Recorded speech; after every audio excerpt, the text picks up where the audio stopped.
All right, let's give this a shot. Hello, everyone. Hello there. It's 3 o'clock. I'm home from work.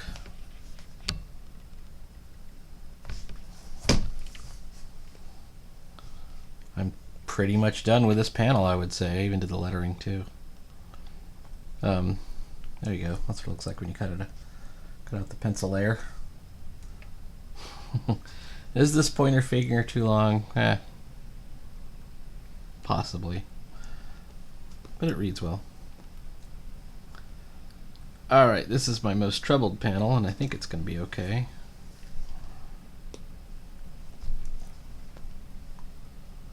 Let's make it a big.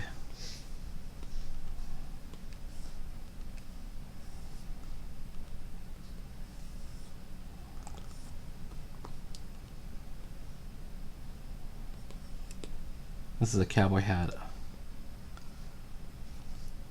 All of this is going to be hidden behind this gigantic speech bubble, speech balloon. But nevertheless, I still want it to read right. I'm wondering, and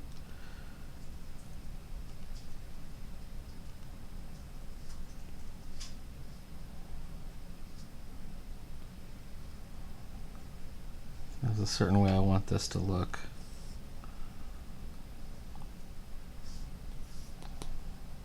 And I'm wondering if this will matter, like, oops. Like, does it matter? Does it seem to matter?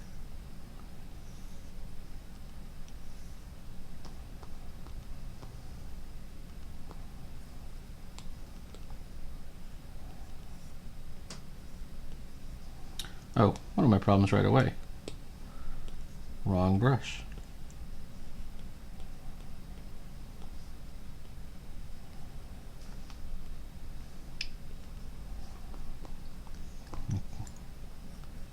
Bring that bush up a little bit. There you go.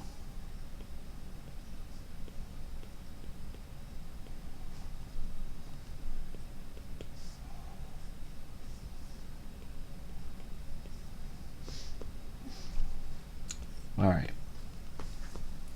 So I was worried about this page because it was one of those things where it's like, oh, you're done with this. You're done with page 10. Let's move on to the next page. Oh, I haven't drawn it yet. Haven't even thought about it. I mean, I had thought about it a little bit, but I hadn't like written anything up for it, or that's not a great one. There we go.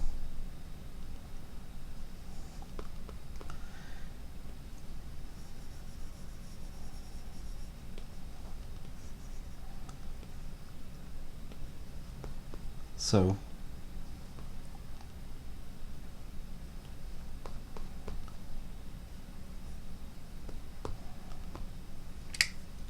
you know, you still got to keep the momentum up. You still got to keep going. Otherwise, you could end up getting stuck for a couple of days, which is no fun.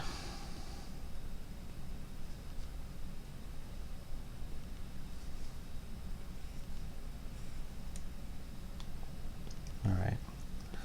I'm not stressing too much about this particular panel because, or at least everything above that line is going to get covered up.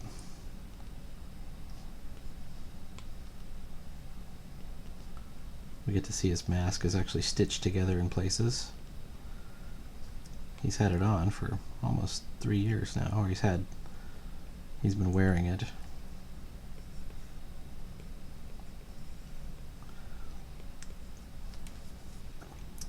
He's a non-powered superhero, so it's kind of like, if you can imagine, like Batman getting stranded in time for 3 years.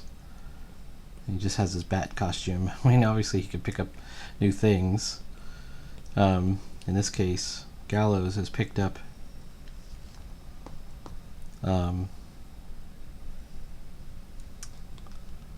like guns and stuff that he didn't have before. That's looking okay. I used to really worry about things like line smoothness and, you know, the modern way this is taken care of now is using CSP, and they will use vectors.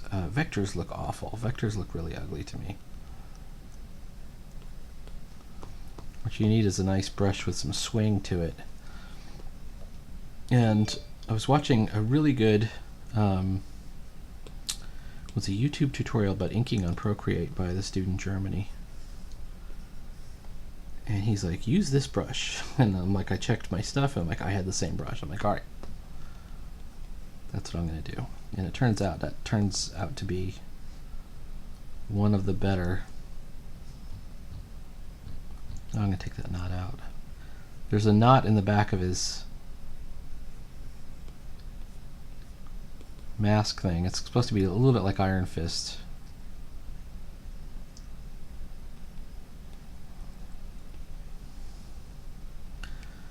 I think I've done the shadows wrong here. I've certainly got the jawline right there. And the thing that's popping out is there's a collar that comes out. So let's go outside of our panel borders, and actually let's go ahead and go back to the other brush. Alright, for a moment I'm going to drop the opacity just so I can see where my speech bubble is. And I see a problem already. The word robot over here, it's too close to the edge. That's a little bit better. I'm wondering if I could take this,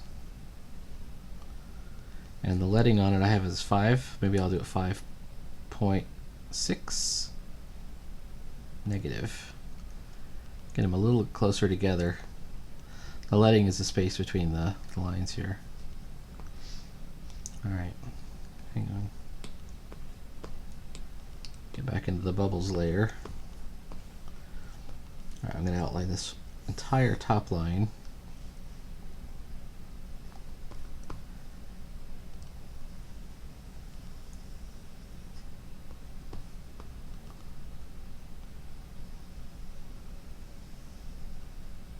There we go.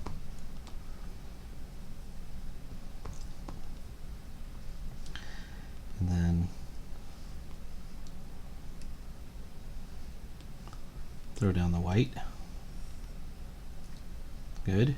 Actually, good. And then we're going to bring the opacity of the ink layer back up. Alright, now let's look at it without the pencil layer. That's this one right here. And it looks okay, but it looks a little too stiff. I mean, I'm looking at it right now, and I think that's too stiff. So we're going to get back into the ink layer here. And the reason it's too stiff here is it's all has to do with line weight.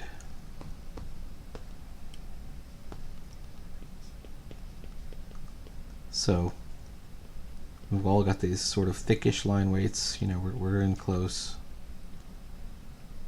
If we were doing this in pencil, there would probably be a nice way to thin some of this down.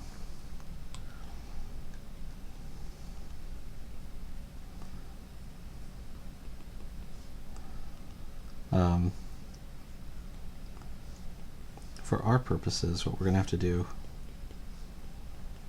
is use hatching and texture. So for example, we're going to make him unshaven, which he's been unshaven throughout this comic.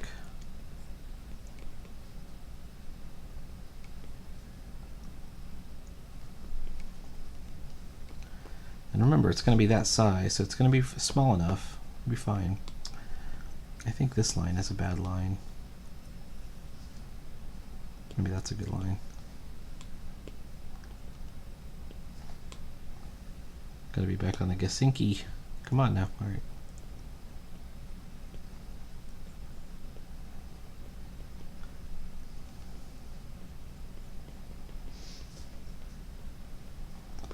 You know, and then suddenly you're getting some more sane hatching lines.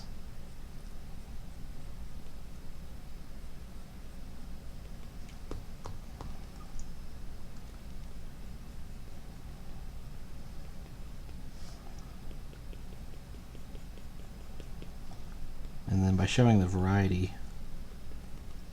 this gives you enough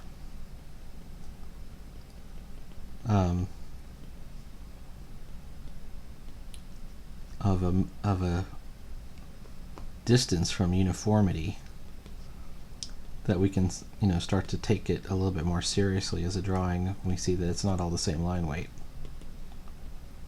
or at least that's my theory.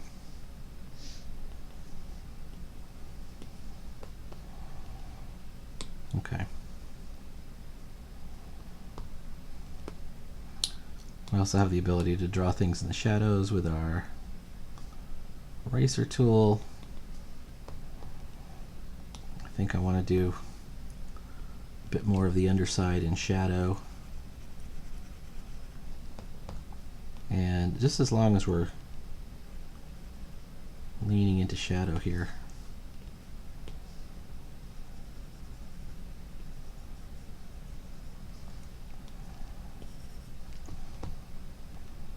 I don't know if that one works. That might not work, but it would work if we did it down here.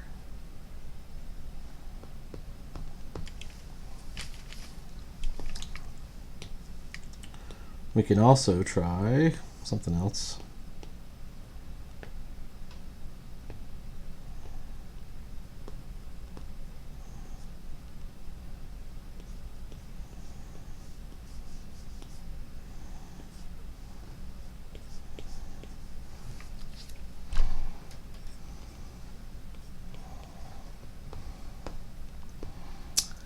That seems to work. All right, let's edit the drawing guide, bring it back down. Whoops. And then we'll kind of erase outside of our lines here.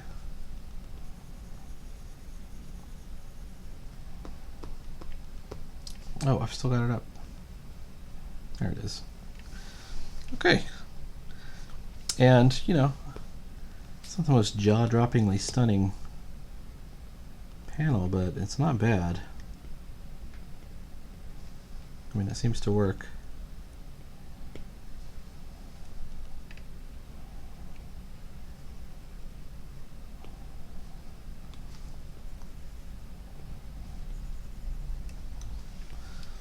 There's a couple of them. That feels pretty good. All right, and we're imparting all the information in text here. Let's see if we can get a little bit further in the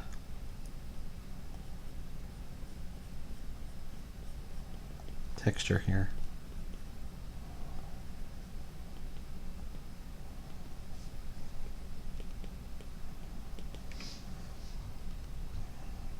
Do I want to go there? Maybe not. I think it's fine. Let's move on. All right, next panel. This is our flashback panel. All right. Most interesting part is the figure that's closest to the front. We want to start closest to the front. This is the same model of robot hand as being shown here, so we want to keep it close. That means these are kind of like rounded capsuloid fingers, although we're seeing it from the other angle.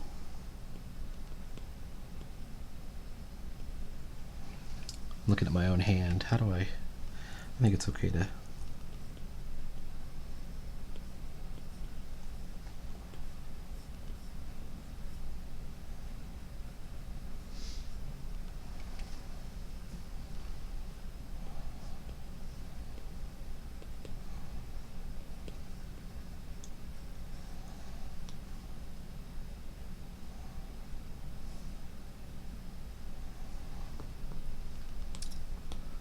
and then this is the pinky kind of coming out.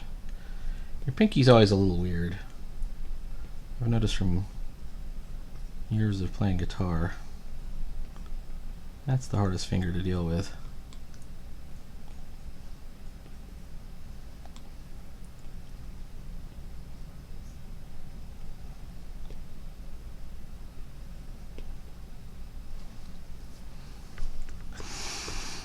And then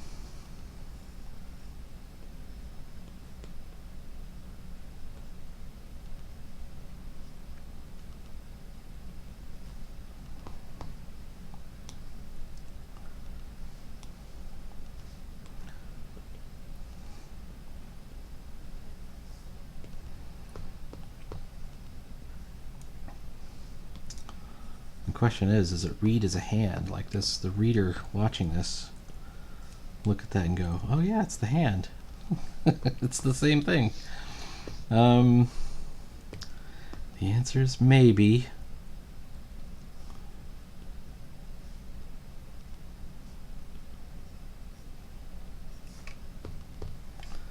I think it does. I'm going to show that there are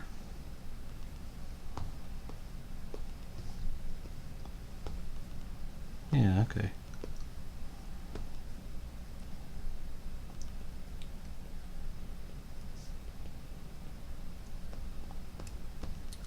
Okay, that seems to work. All right, now we're going to, and I'm going to leave the narration box for the bubbles layer, but where it'll get caught up. But let's try and do this in one smooth, continuous line with line variation.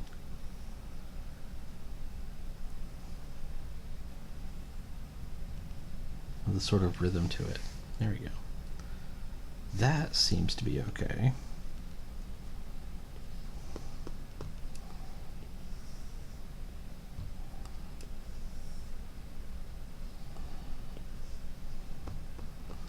Let me look at the wrist for the hand. Okay, it's got those two rockets. So we'll leave at least a hint of the two rockets in the back.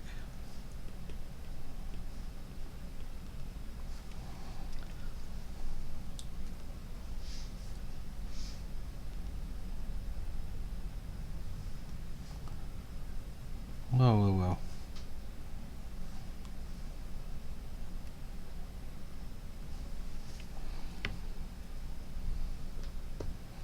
Alright, all that seems to work out okay.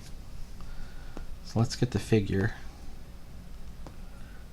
Even though he's smaller, he's technically closer to the camera, so we're allowed to do him first.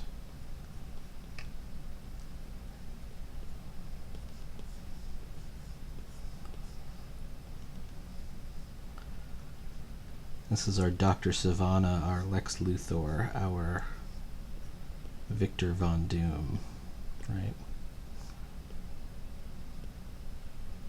Although maybe he's a little bit more like Mr. Mix-Yettlepick.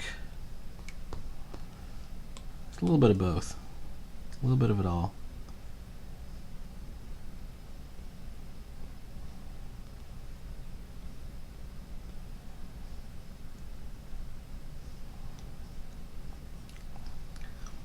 If I could liken him into anyone, it would be kind of like, you know, Von Doom with Sivana, I think. Alright. That's why his name was Van Ruin.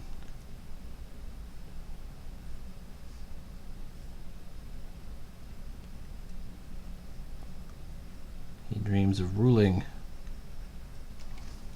and rulership.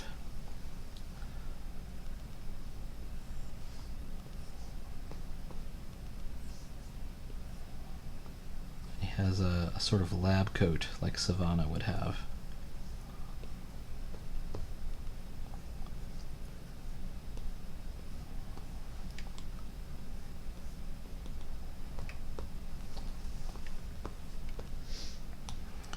The cartoony look of the Fawcett comics, where they allowed for things like Sivana, or even, you know, the early depictions of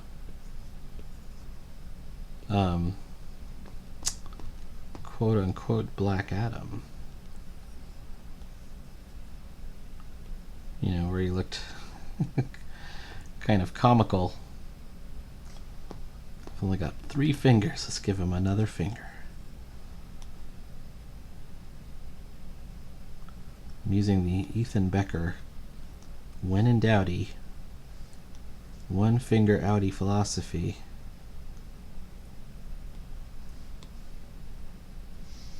There we go. To send his pinky out a little bit more. Best way to draw it. Okay.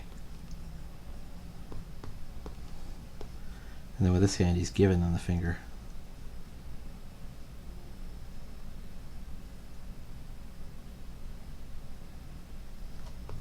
he's laughing.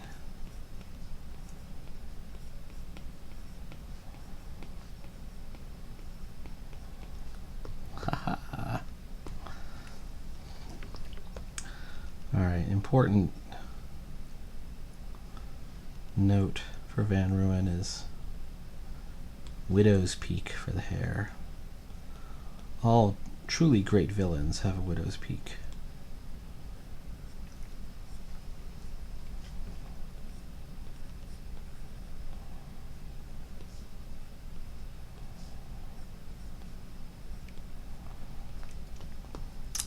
Now, he also has pointy ears, which I'm showing right here. Would you like to see a spoiler? Since nobody really watches these videos too much, I'll give you a spoiler. Hang on, I can do it right from Procreate here. Van Ruin was introduced in the very first anthology, and I did part of it in color. That's the first version of him. Should I put his goggles on? It seems like he would need his goggles, but he's just breaking out of prison, so maybe he doesn't have his goggles. And he has this color hair and these pointy ears. At the end of the anthology, noticed by nobody, was the Prometheus Power story.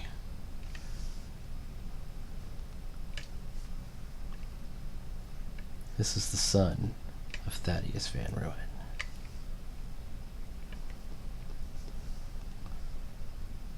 Which means, among other things, he's not really a Titan. But that's a secret for later. We cover that. Oh, what happened? Where was I? I was right here. We're gonna get to it. We're gonna get to it. All right, I'm looking at. Here I am at actual size. And I think it's reading okay. And it's looking at the other drawing, and he's a very simple collar, but I think we're going to give him this sort of, what do you call this kind of collar? It's like a mock turtleneck, or like a round collar.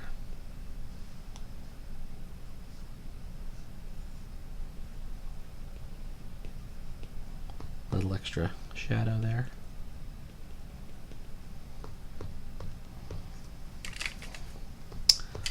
Alright, now we got to draw a little bit of the penitentiary. Now this part is going to be hard because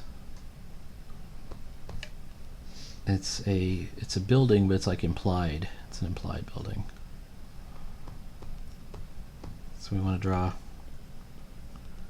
and I haven't been to a lot of penitentiaries, so I mean obviously you could go online and look up what a real penitentiary is, but we're going to instead try to draw from the imagination. And I know they have these kind of barbed wire posts and a watchtower. So I'm focusing on that look. I'm also focusing on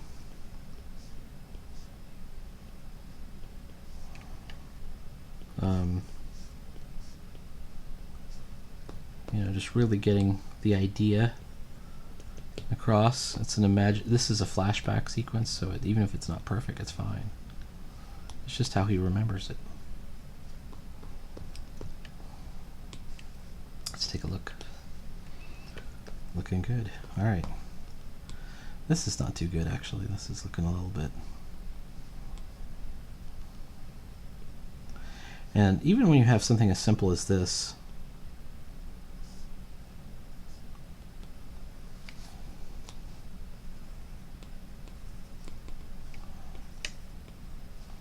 you can make it look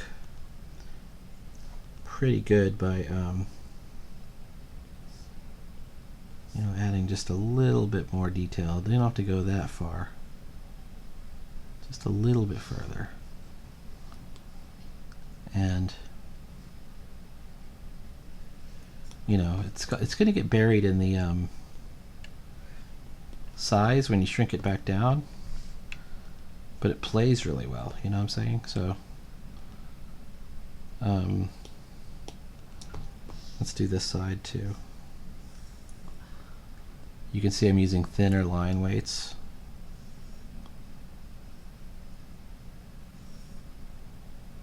That one, not quite, but if I stretch it out, I think we're good. I watched a really interesting thing today, which I highly recommend. I want to try and get my son to watch it. I don't think he will, though.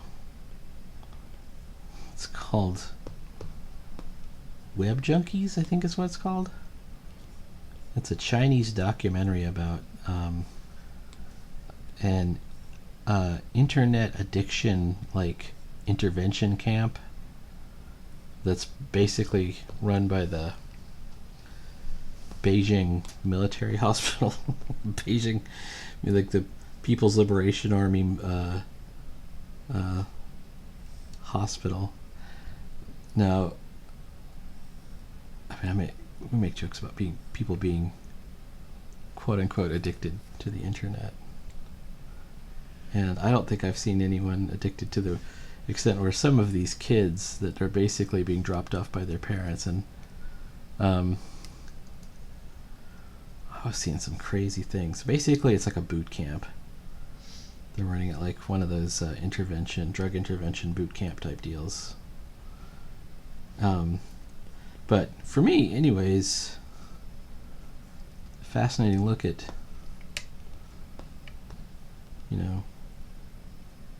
Chinese civil society. And an interesting thing that happens. I only saw the first part of it. You could see. I think you can see like the first half online for free.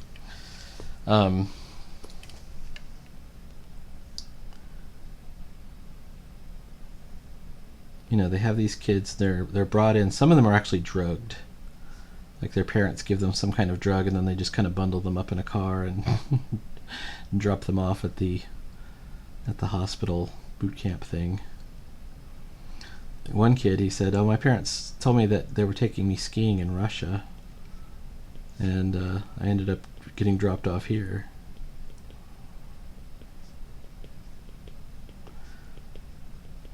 And and we're looking at 15, 16-year-old boys for the most part. Although there was a scene where they had a bunch of them. It's run like a military boot camp, which I'm actually fairly familiar with, and having been to one of those. And at one point they're going somewhere, and they're marching in formation, and there's girls in the formation, so it's like a co-ed, at least in parts. Although all the scenes that I saw that take place inside the barracks, it was all boys. And it's kind of fun to watch because, the boys are the same in any language. They're talking about which games they like to play, and one kid was really interested in English, and he would, at one point he was bragging. This is the kind of bragging people do, I guess. That he'd been, before he got sent to the camp, he was gaming for 300 hours, and the interviewer says something like, "Really, 300 hours?" And he goes, "Okay, so it's 15 days, 24 hours a day. Would just, I would just sleep for like short periods of time, and then I would go right back on to World of Warcraft," or whatever it was. "So tell me how much that is." And then he goes, and he's saying all this in Chinese, which I understand. And then he breaks into English and he goes, 300 hours.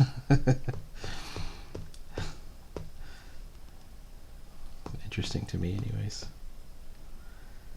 But a lot of it is they're withdrawn, they're depressed. These poor boys. I feel for them. I'm not sure what we're supposed to. I mean, it's a documentary, and I'm. One of the things you do with a documentary is you kind of assess the intent. Is it supposed to make us? Is it meant to be persuasive? Is it meant to? Are they trying to say something about internet addiction? Are they trying to say something about the Chinese government? Are they trying to say something about psychiatric medicine. And I didn't see anyone being outright abused, but I mean, they have drill sergeants, as you do. See, I was in the Army. I know what they look like. And they have nurses, and they have, it's literally the PLA. So their chief psychiatrist guy, is in uniform. He is a PLA, People's Liberation Army doctor of some kind. And there's one scene in this documentary where he has all the boys in a classroom and he's saying, saying, 电脑是工具还是玩具, right? Which is is the computer a tool or a toy? And the boys were standing up and saying, I feel it is a tool, it should be used for studying. and then one of the boys, which I thought was pretty funny, and to me was the quintessential teenage thing, he goes, if we say it's a toy, we'll never be able to leave the center. And all the boys laugh. And I'm like, yeah, they know. I don't know. It's an interesting documentary. And I guess it was shown at Cannes Film Festival in 2014 or 2012 or something like that. So this is not exactly new. So look at my... these contour lines are so far correct, but these lines for these... I wanted to do some kind of vertical window.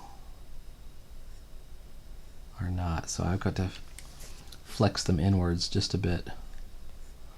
And you can see I'm doing one thick line, one thin line. The thick line, of course, is the further one. Okay. And actually, we could do the top line thick as well, because our point of view is we're underneath the tower. All right.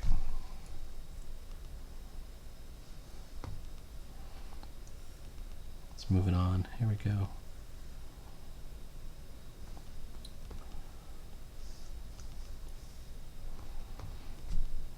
So I don't know how good I'm doing here.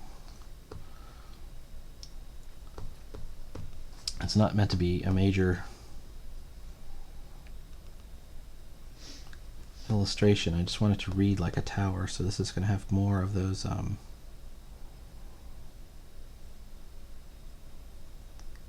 brick lines, similar to what we're using in the wall.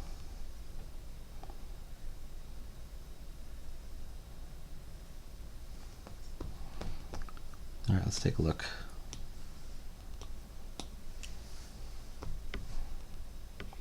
That's coming out okay.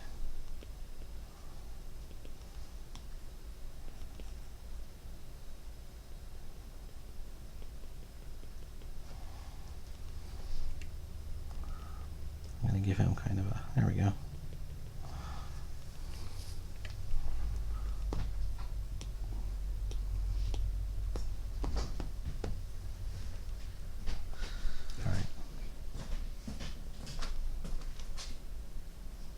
Here's our bricks. Anyways, at one point, the boys, some of the boys, 7 of them, they stage an escape. Basically, they go out a window, jump over the wall, and run for it. This being China, where are they going to go? It makes no sense. But they do it.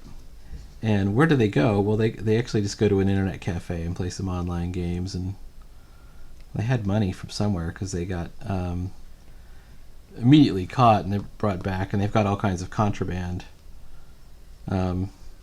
cigarettes and things like that. Teenage boys. All right, hang on, hang on. And they're trying to involve the parents in this, which I think is interesting. And the Chinese are making a big deal about this. It's the only center of its kind that in China where we we make the parents also attend the therapy sessions and take classes and everything to somehow overcome this problem. And I am not a big fan of mainland China, I'll tell you what, but yeah, it is a problem. When you see what these boys were doing, yeah, it's a problem. Alright, I've got a problem here myself. How about that? Okay. What are we going to do with this roof? I think we can do that, but we got to make it a thinner line like that.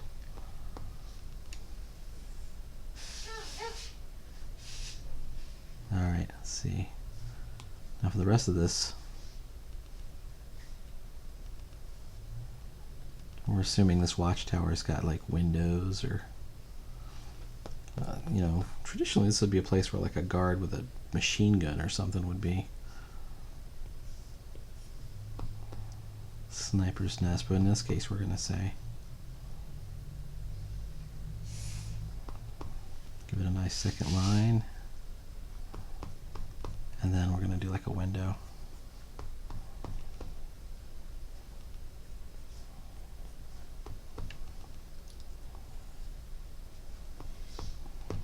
Alright, let's take a look. It's looking good. There needs to be some kind of texture on this roof here. Maybe some wavy lines. We're going to use wavy lines. How about that? If I wasn't feeling a little tired, I might do some scales or something like that, like a scaly roof tile.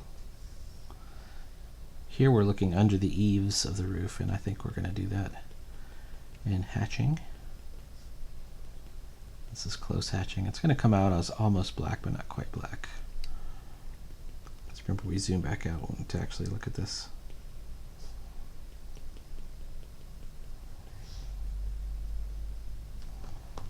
How about that? Alright, it's starting to look like something. We need something. I'm going to use pockmarks to show that this is not open or negative space.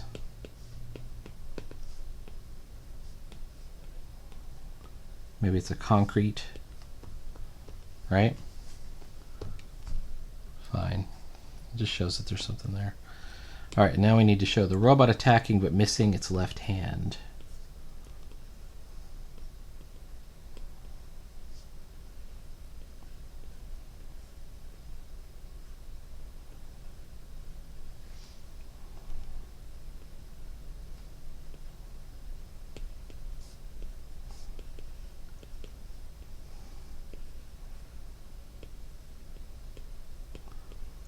And we're hoping that if we use the same kind of energy effect here, a reader will match it up and go, okay, yeah, it's the same hand from the robot. Everything reinforces everything else. All right.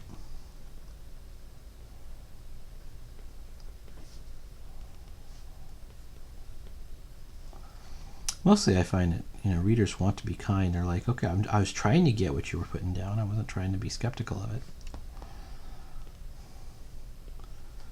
But you have to meet them halfway though, still.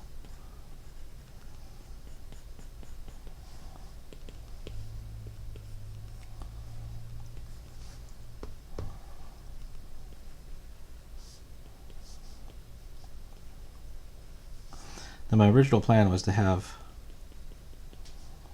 this robot be the exact same one from the Prometheus Power story, with that sort of monocular faceplate, but I think it doesn't really work in this context. So I'm giving him a face, an actual android looking face, and since this is the first time it's been shown, I think it's okay.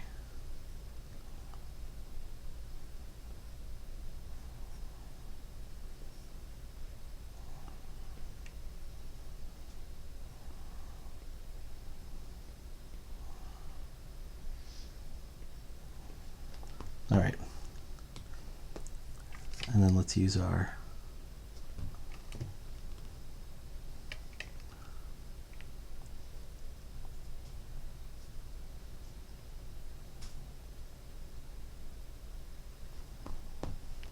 there we go.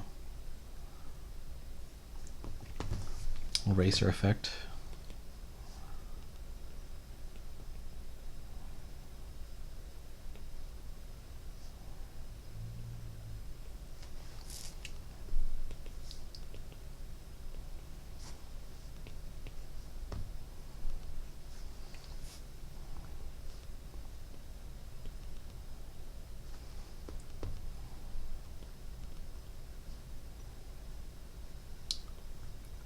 He's surrounded by some kind of energy shield. I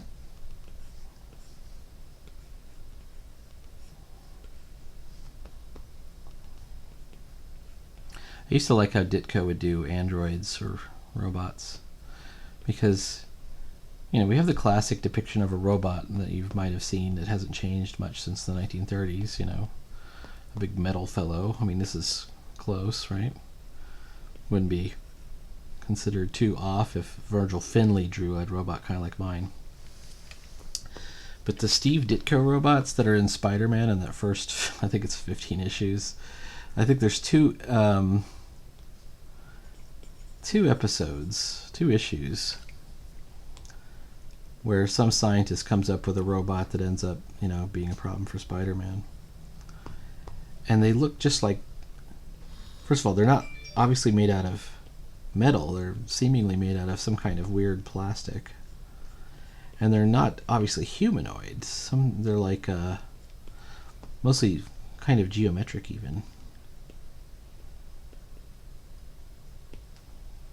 Let me think, wow, what a design expert. He was great. All right, here we go. Now this is presumably the same sort of hand.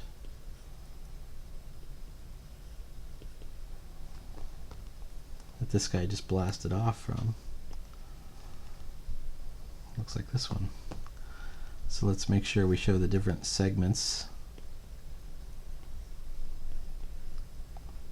on this hand as well.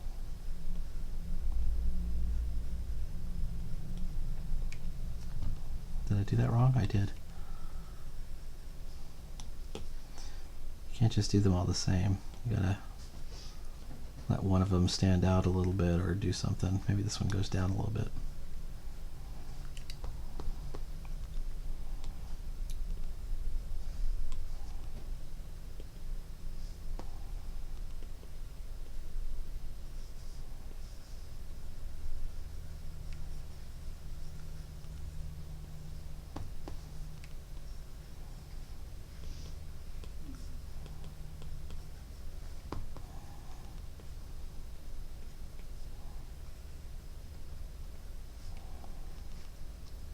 Oh, the other thing is, same access panels and all that stuff. It's probably too small to even see.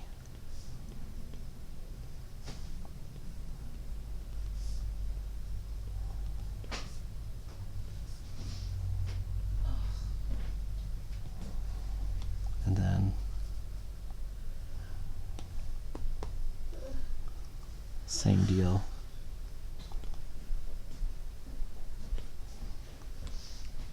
Using the eraser.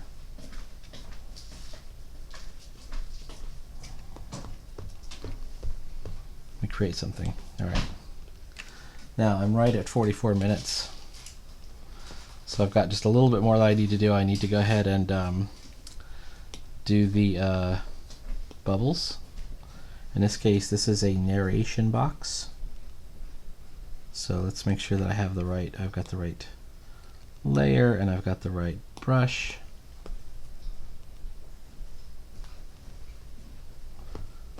And I'm doing this correctly.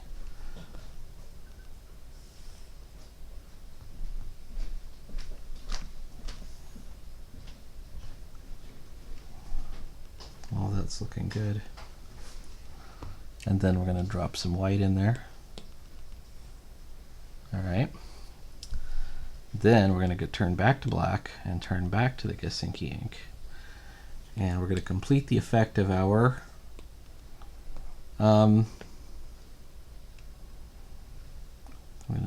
let's delete that one.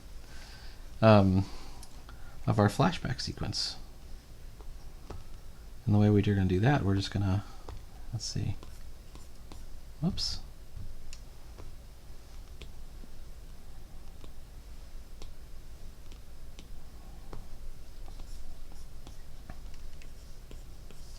Whoops. Nope.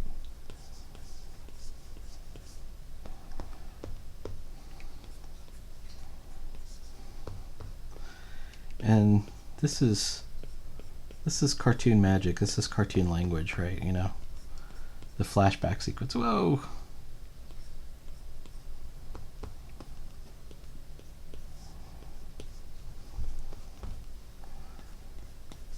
It doesn't have to look like mine, I think, to work. I think, but it just, you know, we want to believe it. And for some reason I put that on the same layer as the bubbles, but I think that's okay. All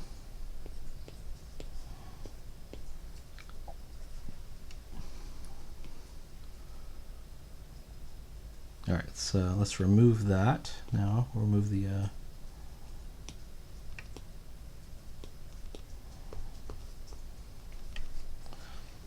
I feel like I want to do some more on the robot's head, but I'm going to call it quits after this. I might even do like a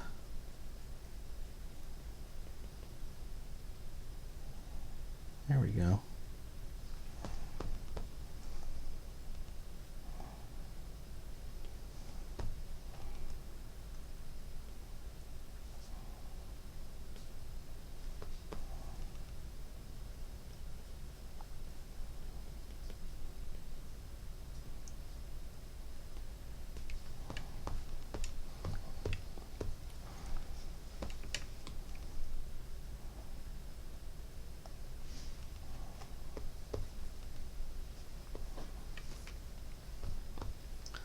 How does it read? I think it reads pretty good okay right now. All right. Remember to like, follow, and subscribe. We'll get these last two panels done. I'm probably going to do some of these off cam, which I know you're all cool with that. And then we'll get on to page 12. I do think I'm probably going to do at least the beginning of this one back on cam. I've got big plans for some action on page 12. Exciting stuff. All right. Talk to you later.